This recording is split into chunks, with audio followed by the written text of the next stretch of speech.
In June 2024, Gooseworx, the creator of Digital Circus, posted something on Twitter that most fans either missed or glossed over, but that I think completely changes how we should be watching episode 9. Here's the direct quote.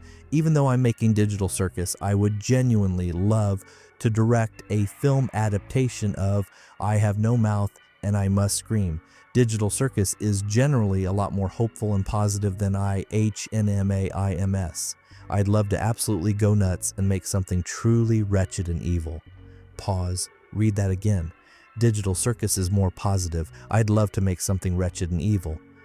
For 2 years, fans read this post as "Tack will be kind. Don't worry." I'm reading it the opposite way. This post was written in 2024 when the series was just ramping up, and I think in the last 2 years, Gooseworx has changed her mind. I'm going to explain why everyone, including me in my previous videos, is wrong about the finale, and why, on June 19th, we might get one of the most brutal endings in the history of indie animation. Let's start with something I should admit. I've been pushing the happy ending theory across multiple videos. I said the members would accept their situation, that Kinger would finish the restore function, that Queenie would come back from the cellar, that Pomni would become the voice of acceptance. All my predictions were built on one assumption, that Gooseworx is heading toward a thematic answer to Ellison. Yes, you're trapped, but it can become home. It's a beautiful idea, and I still think Gooseworx would like to tell that story, but I've started having doubts, and I want to break those doubts down honestly instead of bending the facts to fit a more comfortable theory. The first thing that made me reconsider is what's happening to the tone of the series from episode to episode. Look at the trajectory. The pilot, a cheerful horror with hints of something darker. Episode 2, already deeper, the theme of hopelessness starts showing up. 3, 4, 5, every new episode is heavier than the last. Episode 6 reveals Regatha's abusive past. Episode 7, Kane manipulates the members' memories and stages a fake escape that breaks the entire group. Episode 8, Kane snaps, sings a villain song, tortures the members, and ends up deleted, leaving a collapsing world behind. That isn't the trajectory of a story setting up a happy ending. That's the trajectory of a story setting up an impact. Second, Gooseworx said in plain terms that Jax is irredeemable and will only get worse as the series progresses. Those are her words, not my interpretation. Think about what that means for the finale.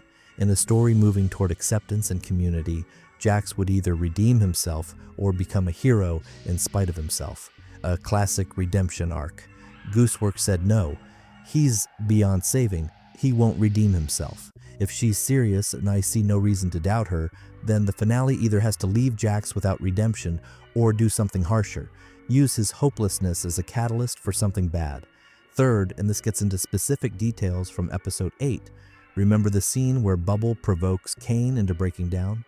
Bubble knows about the blue dot. Bubble knows Kane consumed it. Bubble hits the most vulnerable spots with surgical precision. In my previous video, I suggested this might be Scratch trying to break free. It's a good theory, but there's a second interpretation. Bubble knew Kane better than anyone and deliberately destroyed him because Bubble isn't a savior. He's the new antagonist. In a happy ending story, Bubble comes back as an ally.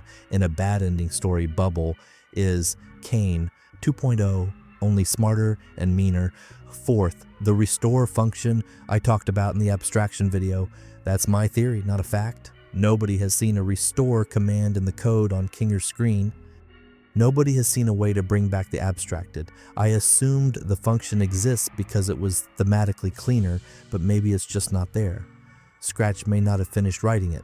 Abstraction may be a one-way trip with no return road. Queenie may be lost forever, and Kinger may have to live with that. Fifth, and this is the most important one. Let's remember Ellison's original story and what happens at the end of it. 5 people trapped by a supercomputer called AM. One of them, the protagonist Ted, kills the other 4 to spare them from eternal torment. AM, as punishment, turns Ted into a jelly-like creature with no mouth, incapable of even screaming.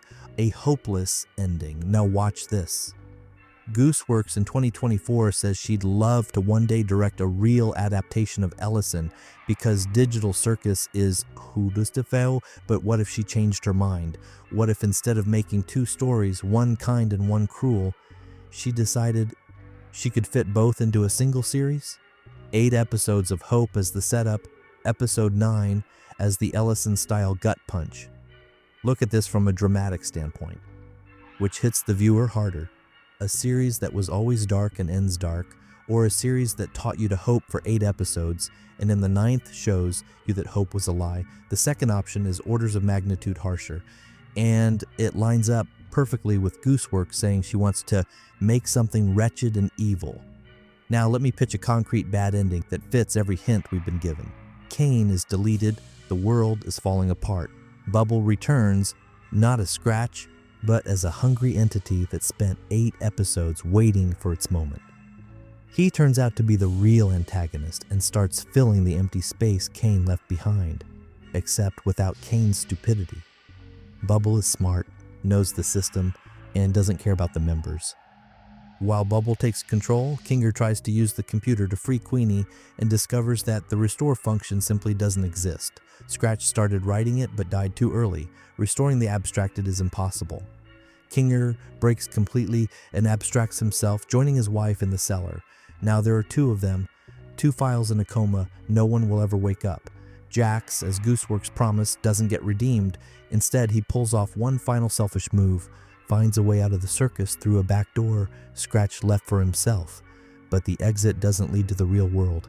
It leads into a void, into the internet, into another system, where Jax escapes alone and leaves the others behind forever. He literally becomes Ted from Ellison's story, the only one who got out and the only one who shouldn't have. Zubul, Gangle, and Regatha stay in the crumbling circus with Bubble as the new tyrant. Each of them gradually abstracts one by one, unable to bear the new reality. The final shot, Pomni alone in an empty circus, Bubble floating beside her with a smile. We zoom out through the computer screen, through the derelict C&A office, and onto a sign that reads, "Building scheduled for demolition." The camera holds on that sign for about 10 seconds. Credits.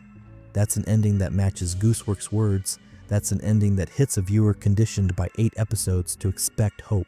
That's an ending that makes Digital Circus not a kind answer to Ellison, but his logical continuation. Ellison said, "You're trapped, it's hell." Gooseworx says, "You're trapped, it's hell." And even the building your computer sits in is about to be torn down. But I want to be honest, I'm not certain this is what will happen. Half of my brain still believes in the happy ending theory because it's cleaner in terms of the show's thematic development. The other half points at Gooseworx' quote, at her words about Jax, at the trajectory of the tone, and says, "I'm fooling myself because I want a good ending for characters I've grown attached to." And here's the point of this video. I'm not claiming the finale will be bad. I'm saying that we, me and everyone else who's been building theories for the past few months, are too confident in a good ending, and that confidence itself is suspicious. When everyone predicts the same thing, a good writer often does the opposite, and Gooseworx, based on recent episodes, is a very good writer. There's one more thing I can't get out of my head. Episode 8 dropped on March 20th, Episode 9 drops on June 19th. Gooseworx picked that date herself. June 19th in the United States is Juneteenth, a day symbolizing liberation. You can read that pick as a hint about the theme of liberation in the finale, a positive reading, or you can read it ironically, a liberation day for a story in which nobody is liberated. Gooseworx is known for her dark humor. I'm not going to bet money on which way that irony goes, but I am going to bet that it isn't accidental. Drop in the comments how you think the finale will go, kind or brutal, and more importantly, if Gooseworx does go for a bad ending, would you forgive her, or would it break the series for you permanently? We have 3 months until June 19th, and I'll be honest, I don't know which ending I want more. Part of me wants to see Pomni accept herself in the world. The other part wants to see Gooseworx dare to do something so harsh that the entire fandom remembers it for years. Both options are strong. We'll get one of them. That's it. See you.